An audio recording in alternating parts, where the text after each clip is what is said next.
کہ یہ سارا مرحلہ جو آزادی اور تقسیم کا ہے، اشتیاق صاحب کے مطابق جناح اس کے ویلن تھے، چونکہ انہی کے اوپر سب سے زیادہ ذمہ داریاتی ہے اس خونی تقسیم کی۔ 1 کروڑ ہندو، مسلم اور سکھ جانوں کا ضیاع ہو گیا۔ جناح ہے سکسیسز اینڈ فیلیئرز کے لوگ کہتے ہیں کہ جناح صاحب جو ہیں وہ ایک بہت ہی خوددار تو خیر اچھا ہے، ایک بہت ہی نیک چڑھے آدمی ہیں، اور انہوں نے اپنی انا کی خاطر ہندوستان کو تقسیم کروایا، یہ صحیح نہیں ہے۔ بسم اللہ الرحمن الرحیم۔ دیکھیے میری یہ کتاب M A Jinnah the outside view, اس کے 3 ایڈیشن نکلے ہیں۔ کیوں نکلے ہیں 3 یہ میں آپ کو بتاؤں گا۔ یہاں سے میں شروع کرنا چاہتا ہوں کہ پاکستان کے قیام کو 70 سال سے زیادہ ہو گئے، ابھی بھی پاکستان کے اندر یہ سوال پوچھا جاتا ہے پاکستان کیوں بنا، یہ تو ملک نہیں مسلمانوں کو بانٹ دیا گیا وغیرہ وغیرہ وغیرہ۔ تو میں کلاس میں جاتا ہوں، میں سوالات سنتا ہوں، ان کے جواب دیتا ہوں، اور جو ہے کہ اللہ نے حیات فانی دی ہے اور کتابیں بھی لکھی ہے۔ تو یہ کتاب لکھی، اس کا پہلے مقصد یہ تھا کہ یہ میں جانوں کہ مغربی مورخین نے قائد اعظم پر کیا لکھا ہے اور ہندوستانی مورخین نے قائد اعظم پر کیا لکھا ہے، اور ایک مختصر سا میں نے اس کے اندر فصل رکھی تھی پاکستانی مورخین کی یا پاکستانی مبصروں کی۔ وہ آؤٹ سائڈ ویو اسی لیے نام رکھا میں نے، مگر ہوا یہ کہ پہلے ایڈیشن میں شیلا ریڈی کی کتاب مسٹر اینڈ مسز جناح پر تبصرہ شامل کر سکا۔ وہ یہاں اس کے اردو ترجمے کے اجرا کے لیے آئی تھی، اس کے بعد بھی ملاقات ہوئی ان سے۔ دوسرا ایڈیشن اس لیے آیا کہ کراچی ادب فیسٹیول میں ڈاکٹر پرویز ہوسبوئے نے قائد اعظم پر، پاکستان پر، تصور پاکستان پر، افواج پاکستان پر حملہ کیا تھا، اور عجیب باتیں کہی تھیں، جیسے کہ قائد اعظم نے کبھی کوئی مضمون نہیں لکھا تو میں نے مضامین کا مجموعہ جو ہے چھپا ہوا احمد سعید صاحب کا مرتب کردہ وہ میں نے دکھایا۔ انہوں نے کہا کہ جناح صاحب نے کوئی منصوبہ بندی نہیں کی سائنس اور ٹیکنالوجی کی۔ میں نے خالد شمس الحسن مرحوم کی کتاب دی قائد's unrealized ڈریم جو ہے وہ میں نے دکھا دی، چونکہ مسلم لیگ نے جو پلاننگ کمیٹی قائم کی تھی جس میں سے مسلم لیگ کے لوگ نہیں تھے، اس کی تفصیل تھی۔ اس کے بعد تیسری کتاب ایسی آئی ہے کہ ایڈیشن اس لیے آئی کہ 2 کتابیں آ گئی، ایک اشتیاق احمد کی Jinnah his successes and failures and place in history, اور یاسر لطیف حمدانی کی کتاب جناح اسٹوری، یہ رکھی ہے ساتھ میں، اچھا لائف، جناح لائف۔ اب یاسر لطیف حمدانی بہت اعلیٰ پائے کے مصنف ہے، اور جہاں تک کہ قائد اعظم کی شخصیت اور ان کی سیاست اور ان کی پیشہ وکالت کی بات ہے، بہت ہی انہوں نے جزرس، نقطہ رس، بہت ہی بصیرت افروز باتیں کی ہیں، مگر وہ قیام پاکستان کی مخالفت کرتے ہیں۔ اب عجیب بات ہے کہ معمار پاکستان کے مطابق ہیں اور پاکستان کے مخالف ہے۔ ظاہر ہے کہ بھئی ہمارا ملک جو ہے وہ ایسا ملک ہے جس نے تنزل کے کئی مرحلے دیکھے ہیں، تاخیر کے بھی کئی مرحلے دیکھے ہیں. دفاع میں ہم نے ترقی کی ہے, معیشت میں ہماری کمی آئی ہے. بہرحال اپنا وطن ہوتا ہے.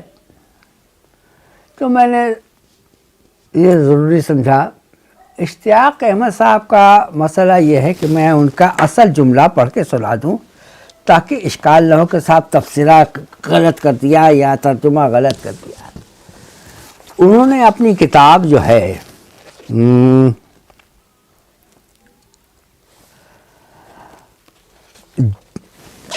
جنا ہز سکسیسز فیلیئرز وغیرہ میں نا, انہوں نے یہ لکھا ہے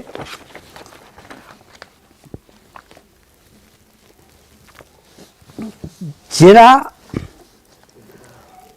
was the villain of the piece who bears most responsibility for the bloody partition of India which claimed more than 1 million Hindu, Muslim and Sikh life. مطلب یہ ہے, ویلن کا ترجمہ آپ فلموں کی وجہ سے ویلن کا ترجمہ اردو میں ضروری نہیں ہے کہ یہ سارا مرحلہ جو آزادی اور تقسیم کا ہے, اشتیاق صاحب کے مطابق جناح اس کے ویلن تھے, چونکہ انہی کے اوپر سب سے زیادہ ذمہ داریاتی ہے اس خونی تقسیم کی جس میں 100 کروڑ یا 1 کروڑ ہندو, مسلم اور سکھ جانوں کا ضیاع ہو گیا. Jinnah successes and failures and role in history, Gurgaon, Penguin Random House 2020. اب یہاں پر بار بار یہ تاثر دیا جاتا ہے جیسے اشتیاق احمد صاحب کے اس میں کہ جتنے فسادات ہوئے وہ تقسیم کے نتیجے میں ہوئے. گرچہ ایک بہت بڑا سلسلہ فسادات کا شروع ہوا 1937 میں جب سے کانگریس نے صوبوں میں حکومتیں سنبھالی. لیاقت علی خان کی تقریر ہے یو پی اسمبلی میں اس وقت کہ کیوں یہ بڑھ رہا ہے, آپ لوگ کانگریس میں ہوتے ہوئے آپ لوگ اس کا تدارک کیوں نہیں کرتے ہیں, آپ کیوں نہیں سمجھتے ہیں کہ آپ کے تمام اراکین جو ہیں وہ سیکولر نہیں ہیں. تو پہلے فسادات ہوئے تب تقسیم ہوئی.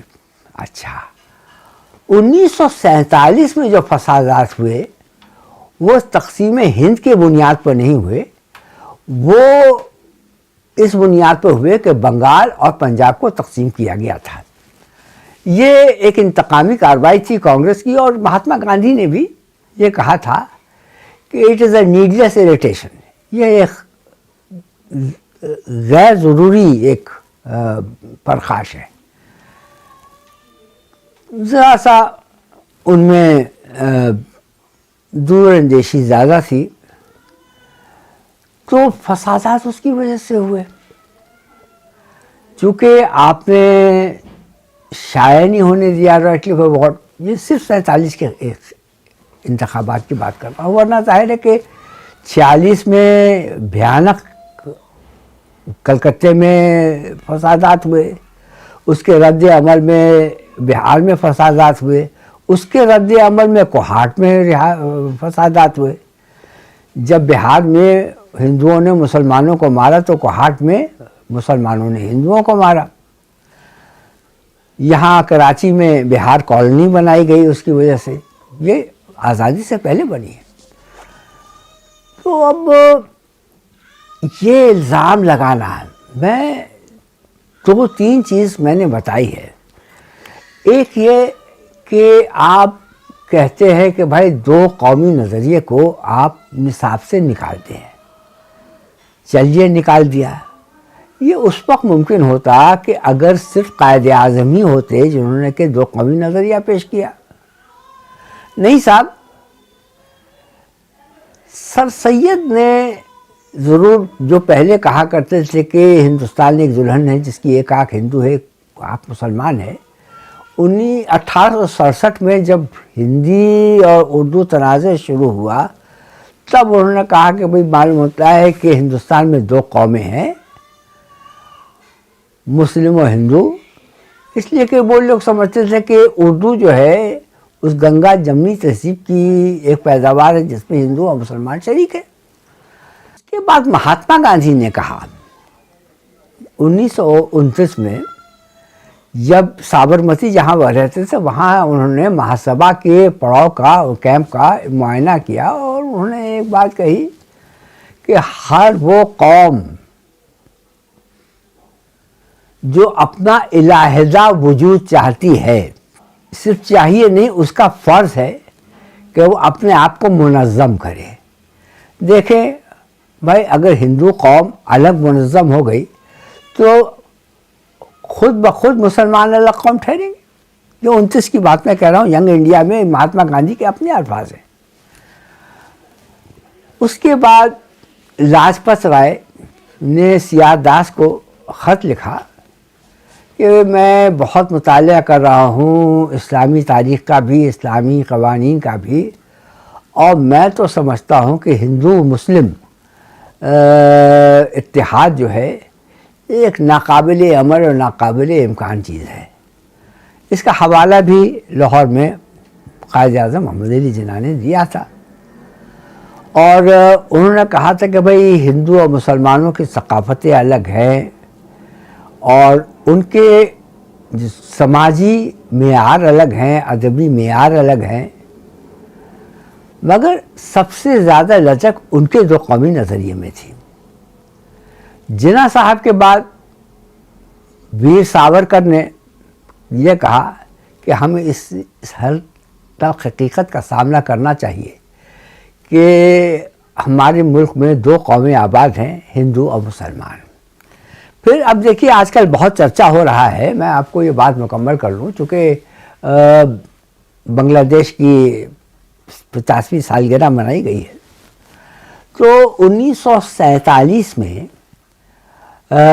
کرن شنکر رائے، حسین شہید سروردی اور شرت بوس، سبھاش چندر بوس کے بڑے بھائی، انہوں نے ایک تجویز پیش کی تھی کہ ہندوستان تقسیم ہو تو ہو، بنگال تقسیم نہ ہو، اور شرت بوس کا بیان ہے جو شیخ مجیب الرحمان نے اپنی کتاب دی انفنشڈ میموائرز میں پیج 77-78 پہ اس کا ذکر بھی کیا ہے کہ انہوں نے آ کر کے بیان دیا کہ جناح صاحب تو راضی ہیں کہ پاکستان سے الگ رہے، آزاد رہے بنگال، مگر کانگریس والے جو ہیں وہ راضی نہیں ہیں۔ نہرو نے کہا تھا کہ سوال ہی نہیں کہ وہاں سے مراد بنگال، کہ ہندو ایک مستقل مسلم اکثریت کے رہنا گوارا کرے۔ یہ ٹرانسفر آف پاور پیپرز 10ویں جلد صفحہ 1013 میں ہے۔ تو نہرو نے بلاک کیا بنگال کی 47 میں بنگال کی آزادی، اس وقت بنگال آزاد ہو جاتا۔ تو دیکھیں جو لاہور کی قرارداد ہے اس میں دو اصطلاحیں استعمال ہوئی ہیں، آٹونومس اینڈ ساورن۔ اچھا، ساورن اور آٹونومس ہم معنی نہیں ہیں، بہت مختلف معنی ہے۔ جب یہ قرارداد پیش کی گئی تو بھیم راؤ رام جی امبیڈکر نے اس کی نشاندہی کی، تو وہ اسی لیے رکھا گیا تھا، اور مولوی فضل الحق نے یہ قرارداد اسی لیے پیش کی تھی کہ بعد میں بنگال کی علیحدگی کے لیے اس قرارداد میں جو ہے امکان نظر آ جائے۔ اور شیخ مجیب الرحمان نے بھی بہت عرصے تک یہ کہا، بہت مدت تک یہ کہا کہ انہیں آٹونومی چاہیے قرارداد لاہور کے مطابق۔ جناح صاحب راضی تھے، شیخ مجیب الرحمان نے اقرار کیا ہے، ایچ پی ہاٹسن نے اقرار کیا ہے، دی گریٹ ڈیوائڈ میں وہاں پر سامنے کتاب آپ کے رکھی ہے۔ مزاحمت کی، نہرو نے مزاحمت کی، پٹیل نے، سردار پٹیل نے شرت چندر بوس کو ڈانٹا، mister Bose don't be mad, we want Calcutta. تو یہ بھی ٹو نیشن تھیوری تھی جو نہرو صاحب نے پیش کی، اور اگلا کیوں کی یہ بھی سنیں آپ۔ انہوں نے، پنڈت نہرو نے لکھا کہ مشرقی بنگال جو ہے پاکستان کے لیے ایک ایمبیرسمنٹ کا، ایک شورش کا ذریعہ ہوگا.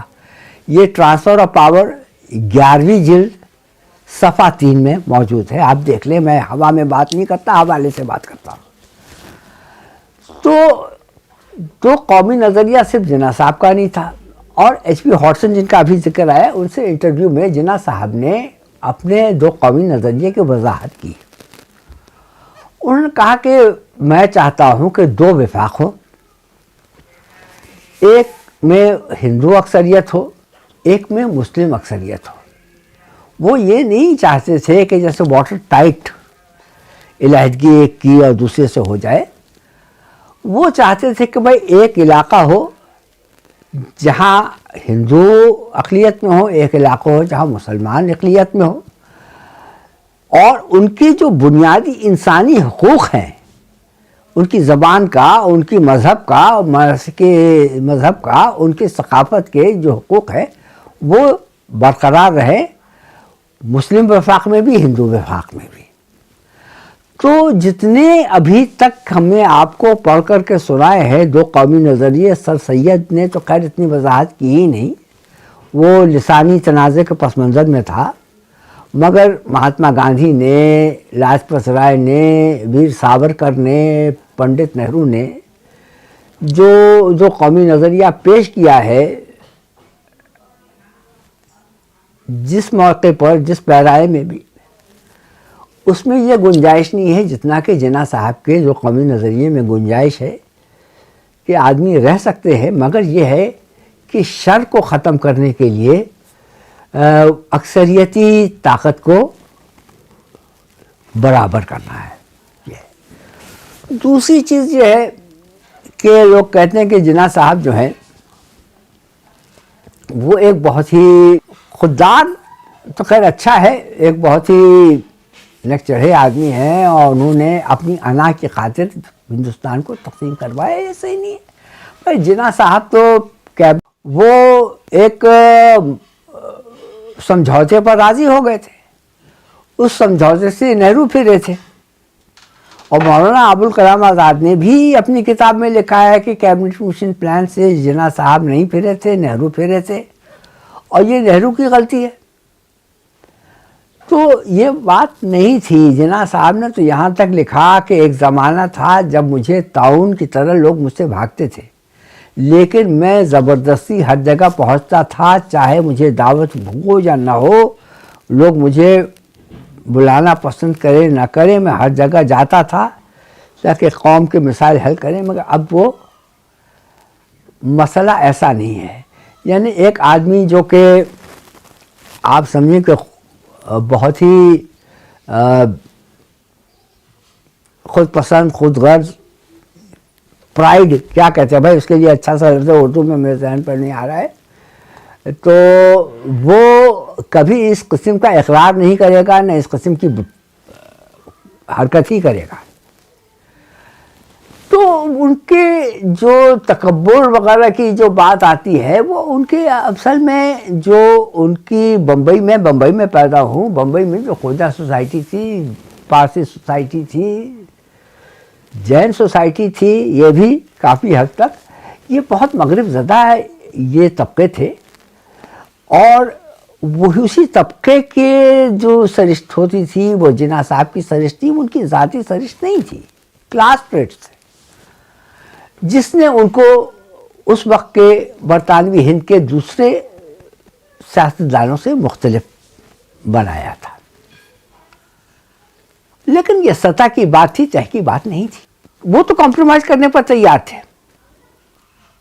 تو جو آدمی کمپرومائز کرنے پر تیار ہوتا ہے، جو سمجھوتا کرنے پر تیار ہوتا ہے، اس کو آپ کیسے کہہ رہے ہیں کہ بھائی اس نے اپنی انا کی تسکین کے لیے یہ کام کرا دیا؟ وہ تو تیار ہو گئے، تو آپ کیوں پھرے؟ اگر کوئی قوم اقلیت ہونے کے سبب اپنے حقوق انسانی چھوڑ دیجئے، اپنے زندگی، اپنی سلامتی سے ہاتھ دھو بیٹھے، تو کیا یہ کوئی اچھی بات نہیں ہے کہ ایسی قوم کو جو ہے اس کی سلامتی کے لیے کوئی اقدامات کیے جائے. یہ جناح صاحب نے کیا. اس میں وہ بجانب تھے.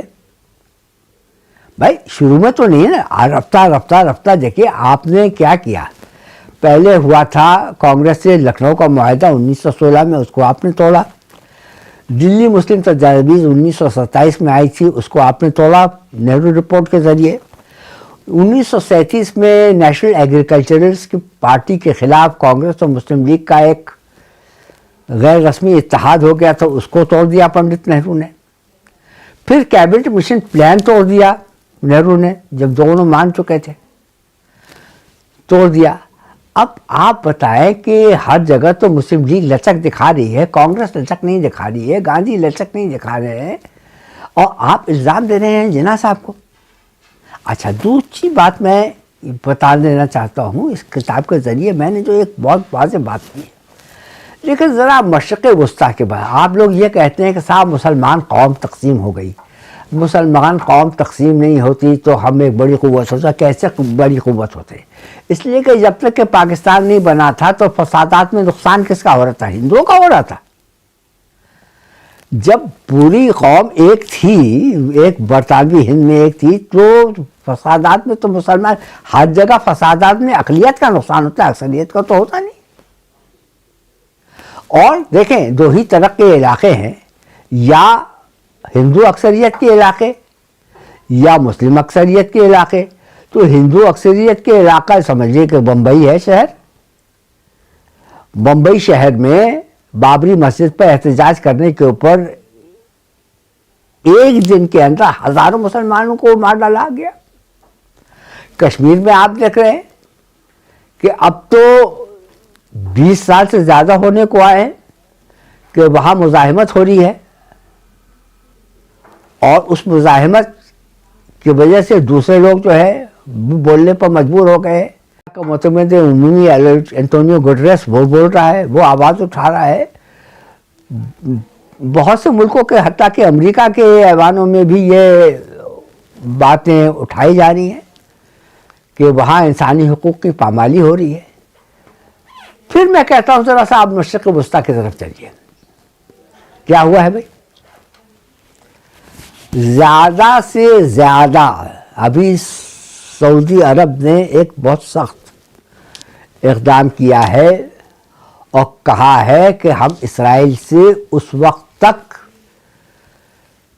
سفارتی تعلقات قائم نہیں کریں گے جب تک کہ وہ 2002 کی تجاویز کے اوپر عمل نہیں کرتا, جس میں یہ ہے کہ 1967 کی جنگ میں جو انہوں نے علاقہ قبضہ کیا تھا وہ خالی کرے, اور 2 ریاستوں کو, ایک فلسطینی ریاست ایک اسرائیلی ریاست کے خطوط کے اوپر وہ معاملہ کریں. لیکن بہت سی عرب ریاستوں نے سعودی عرب کے نقش قدم پر چلنا گوارا نہیں کیا, اور وہ اسرائیل کو تسلیم کرتے جا رہے ہیں. اسرائیل کی آبادی کراچی سے کم ہے. دیکھیے یہودی مشرق وسطیٰ میں اقلیت میں ہے, مائنورٹی میں ہے. ہندوستان میں مسلمان مائنورٹی میں تھے.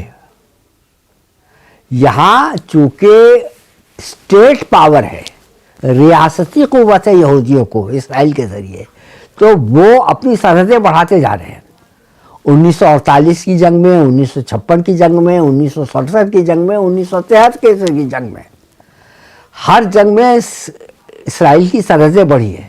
ریاست کی طاقت ہے. اگر آپ کے پاس ریاست کی طاقت نہیں ہوتی تو آج آپ کے پاس جوہری طاقت ہوتی. ٹھیک ہے, بہت برا حال ہے, ہمارے اقتصادی طور پر بہت پامال ہے, اور بہت سی غلطیاں ہوئی ہم سے, اور یہ ٹھیک ہے ہوئی ہیں. کس قوم سے نہیں ہوتی, اور کون سی قوم ہے جس کی تاریخ میں ایسے دور نہیں آتے ہیں. لیکن اس سے آپ ہمارے جواز کے اوپر سوال نہیں اٹھا سکتے.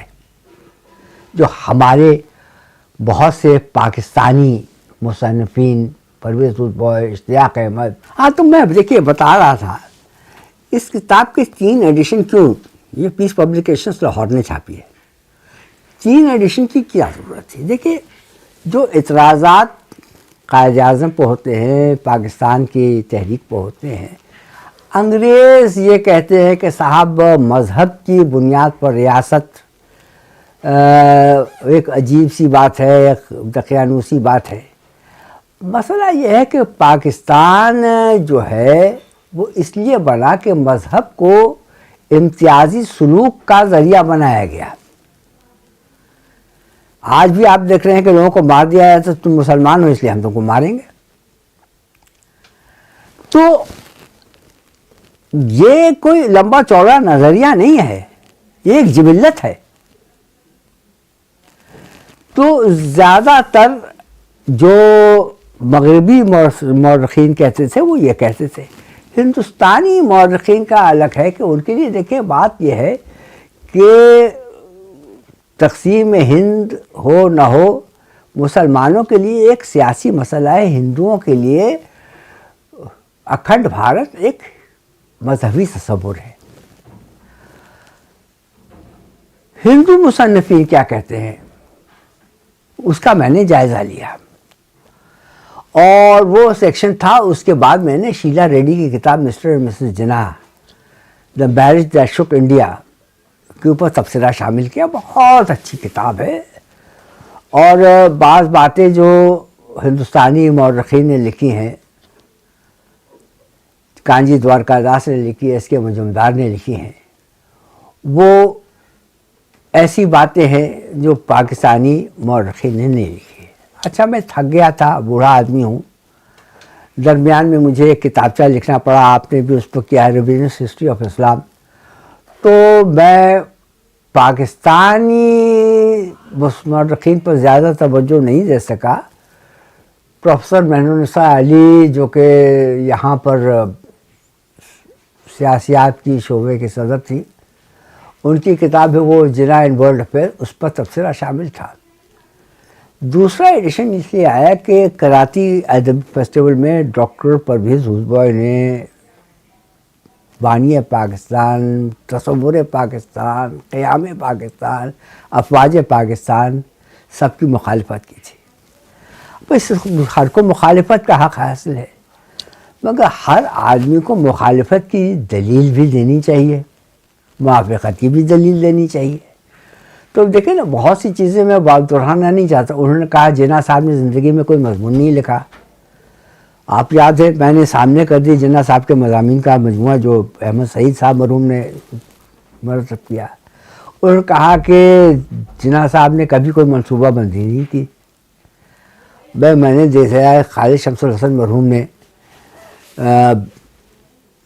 قائد انریلائز ڈریم، اس کے اندر جو آل انڈیا مسلم لیگ نے پلاننگ کمیشن بنائی تھی، کیمیکل انجینئرنگ، انڈسٹریل انجینئرنگ اور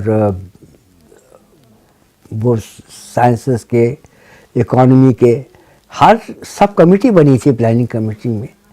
تو آپ یہ نہ سمجھیں کہ عجیب چیز ہے، ایک چیز ہے آپ کہہ رہے کہ نہیں ہے۔ اشتیاق صاحب کا مسئلہ مجھے سمجھ میں نہیں آیا۔ اتنی چوڑی کتاب لکھ دی، اس میں لکھے جناح سکسیسز، تو پوری کتاب میں کوئی سکسیس انہوں نے گنوایا ہی نہیں، ساری فیلئرز گنوائے۔ اور جیسا ابھی میں نے دہرایا ہے کہ وہ ویلن کہتے ہیں، ان کو ذمہ دار کہتے ہیں، وہ ذمہ دار نہیں ہے۔ اب آپ کو میں بتاؤں کہ جو فسادات کو اگر آپ تباہی کہتے ہیں اور اس تباہی کا ذمہ دار آپ جناح صاحب کو ٹھہراتے ہیں، تو بھئی انگریزوں کا کیا ہے؟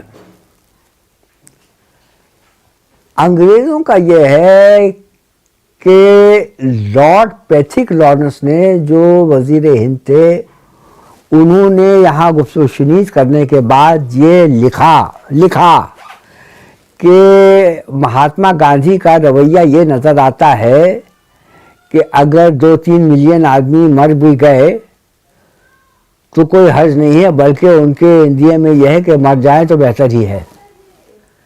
تو ان کو انسانی جانوں کے پرواہ نہیں ہے۔ پنڈت نہرو نے کہا تھا کہ چاہے ہندوستان کے ایک ایک گاؤں کو آگ لگ جائے، میں 15 اگست کے بعد یہاں انگریزوں کی فوج نہیں دیکھنا چاہتا۔ کون کر رہا تھا؟ ابھی کانگریس کی رضامندی کیبنٹ مشن کے بارے میں قبول نہیں ہوئی، وصول نہیں ہوئی تھی، تو سر اسٹیفرڈ کرفٹ جو اتنے قریبی دوست تھے پنڈت نہرو کے، انہوں نے خدشہ ظاہر کیا ہے، اس کتاب میں لکھا ہے the last days 1000 days of the British Raj, کہ ان نے رضامندی تو ظاہر کر دی مگر مجھے ڈر ہے کہ اس کے اندر انہوں نے ایسی ترمیمیں یا اتنے تحفظات ایسے نہ داخل کر دیے ہوں جو کہ دراصل وہ ایک تردید ثابت ہو۔ جناح صاحب جو بات کرتے تھے وہ صحیح کرتے تھے اور صاف بات کرتے تھے، گھما پھرا کے بات نہیں کرتے تھے۔ انہوں نے سمجھوتے کی کوشش کی، سمجھوتا جیسے کہ نہیں مانا ان کا گیا، تو اس میں جناح صاحب کی انا کا یا جناح صاحب کی ذات کا کوئی قصور نہیں ہے۔ انہوں نے آپ کو ایک ریاست دی، اگر آپ کے پاس ریاست نہیں ہوتی تو آپ آج جوہری طاقت نہ ہوتے، آپ جوہری طاقت ہیں۔ دیکھیں بہت سی چیزوں میں ہم پیچھے ہیں، بہت سی چیزوں میں ہم آگے بھی ہیں۔ تو 65 کی جنگ تک ہم ایک مثالی معیشت سمجھے جاتے تھے، ٹھیک ہے، اس کے بعد سے امریکہ نے ہاتھ کھینچا اور چیزوں کا سامنا کرنا پڑا، 71 کی جنگ آئی، پھر بھی 71 کے بعد ہم نے اثر نو ملک کی تعمیر شروع کی نئی بنیادوں کے اوپر، اور وہ بنیاد جو ہے پھر 9/11 کے بعد سے اکھڑتی چلی گئی، لیکن ریاست تو سلامت ہے، امید تو ہے، ریاست ہے تو اس میں ترقی ہوگی، جب ریاست ہی نہیں ہوگی تو ترقی کہاں ہوگی؟ تو ایک بہت ہی قابل احترام، قابل مدح سیاسی رہنما، اور اسے اپنے ہی قوم کے لوگوں سے تنقید کا، ناروا تنقید کا نشانہ بنایا جائے، یہ میں نہیں کر سکتا۔ دیکھیں میں صرف کتابیں نہیں لکھتا ہوں، میں پڑھاتا ہوں، اس سن میں بھی میں کلاس میں جاتا ہوں، میں درجہ میں جاتا ہوں، ایم اے لیول پر جاتا ہوں، ایم فل کے لیول پر میں کلاس دیتا ہوں، مجھ سے سوال ہوتے ہیں، تو میں حتی الامکان سوالوں کے جواب دیتا ہوں، چونکہ بھائی میں عقل کل تو نہیں ہوں، جس حد تک مجھے آتا ہے وہ دے دیتا ہوں، اور اگر بالفرض کوئی چیز مجھے اس وقت نہیں پتہ چلی تو میں کہہ دیتا ہوں کہ بھائی جب بھی فوراً معلوم نہیں، معلوم کر کے میں آپ کو بتا دوں گا، اور بتا دیتا ہوں۔ اس طرح سے کرنا چاہیے نا استاد کو، ہمارے کالیگز بھی کرتے ہیں، ہم اکیلے نہیں ہیں اس میں۔ تو ہم لوگ جو کہ کلاسوں میں طلباء کا سامنا کرتے ہیں، ہم دوسرے دانشوروں کا سامنا کرتے ہیں، ہم وہ لکھنا آتا ہے تو ہم لکھ کے چلے جاتے ہیں، جو اللہ نے توفیق دی ہے، صلاحیت دی ہے، وہ لکھتے ہیں۔ قبول کرنا نہ پسند کرنا یہ ہمارے طلباء کا، عام لوگوں کا۔ میں آپ کے اس وقت میں سوشل میڈیا پر ہوں، پرنٹ میڈیا میں بھی میں ہوتا ہوں، کتابیں تو پرنٹ میڈیا میں شامل ہیں، تو ہمیں جو آتا ہے، بولنا آتا ہے، لکھنا آتا ہے، اس سے جتنی صلاحیت، جتنی توفیق، جتنی صحت مجھ میں ہے، میں کوشش کرتا ہوں کہ تھوڑا بہت قوم کی اس میں اعانت کروں۔ یہ کتاب بھی میں نے اسی مقصد اور اسی روح کے تحت لکھی ہے۔ شکریہ۔